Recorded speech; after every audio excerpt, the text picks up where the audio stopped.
Hey, what's up guys, it's your girl Becky G and this is Life Lessons with Jen De Leon.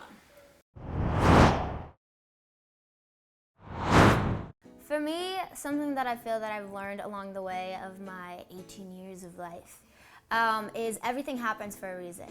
And you just kind of got to go roll with the punches, as they say. And, when I was 9 years old was when I really turned to music. Music is the one thing that's always been there for me besides my family. But when I was 9 especially, my family, we lost our home. And, being born and raised in Inglewood, we moved into my grandparents' converted garage in Inglewood. And we lived there for about 2.5, almost 3 years. And I was at that awkward age where it's like, you're too young to do something about it, but you're old enough to know what's going on. And that was so frustrating for me because I feel like I've always been kind of a little bit more mature for my age. So I knew it was happening, but I was like, I can't go to Walmart and get a job bagging groceries or, work at the little market across the street. I'm too little. What can I do to bring something to the table? And I just felt I've always loved making people smile and entertaining, and I've always had a passion for music, and why not give it a shot? And although we weren't in the best place financially, my parents, it was so easy for them to just support me through it. And I feel like if it wasn't for going through what I went through with my family financially, I wouldn't appreciate the smallest things today, and I wouldn't be as ambitious as I am today. And I definitely don't take the little things for granted. And any time that I'm on red-eye flights or I'm touring and I'm exhausted and I'm starving and I have to go on stage and might be a little stressed out, I just remember where I was in that moment when I decided that I wanted to do this and where I am now, and just kind of look at it I'm blessed. I feel like it's not the most typical job to take on, being an actress and a musician and stuff.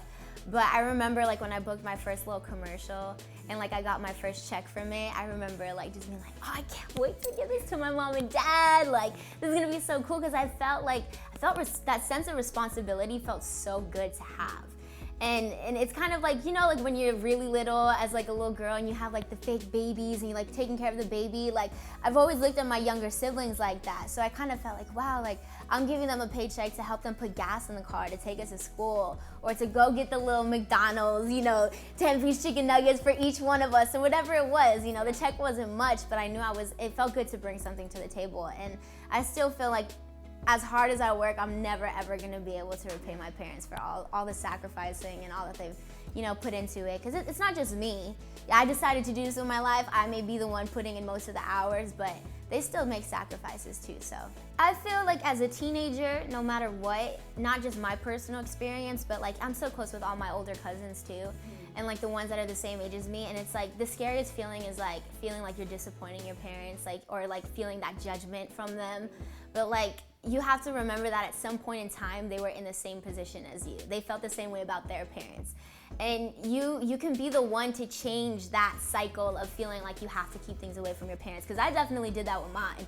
I was like, yo dad, I like this guy, and he's texting me is he playing games or is he not playing games? You know what I mean? What was your dad's first and reaction? my dad's first reaction, it was cool. I feel of course it was probably a shock to him, whoa, she's talking about boys. It was kind of she's trusting me enough to talk to me and feel comfortable to talk about these things. And I feel once you give your parents that window, it might be a little weird at first, but then it'll just open things up to be better.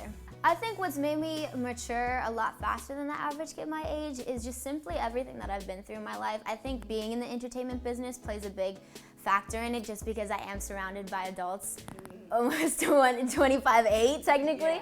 Yeah. But it's cool because a lot of them are really young at heart. If anything, sometimes I'm the one putting my people on check, call time was 5 a.m., okay? Why weren't you here at 5 a.m.? It's 5:15, you know what I mean?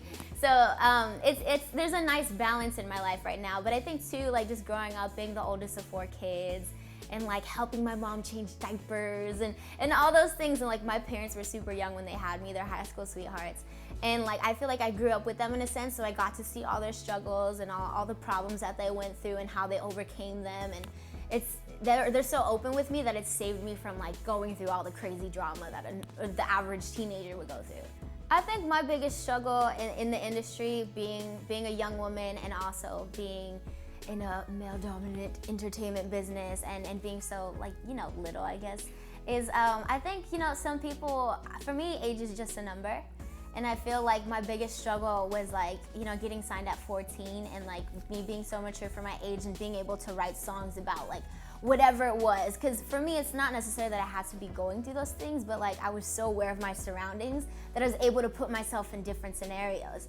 And I wasn't able to sing about love, because how does a 14-year-old sing about love? Like, who believes that? And I feel like now that struggle's over, because now I'm 18 and it's like believable, and I've gone on a few dates and I've liked, you know, a few of those guys that have made me feel special, and like I feel like I now have like overcome that little awkward bridge of like being a little girl to now being a young woman. So I think that was probably the hardest part, was like getting past that phase creatively. But I feel like luckily I'm such a vocal person and I'm very strong, and I think people can tell that nobody's ever taken advantage of me or not listened to what I had to say. Whether it be a man or a woman, I feel like, you know, it's important to take control. And I feel like there's a lot of women now who do that. You look at Nicki Minaj, look at Iggy, look at Jennifer Lopez, you know what I mean? Like, I think we're definitely making a way for ourselves. So I look back on all the things that I've gotten to do and all the people that I've gotten to work with, and the truth is that this is everything I've ever wanted and more. So I feel like for the average person, it probably would have been, you know, huge sacrifices, but for me, it's just kind of like, I don't regret making the decision that I made to pursue my dream.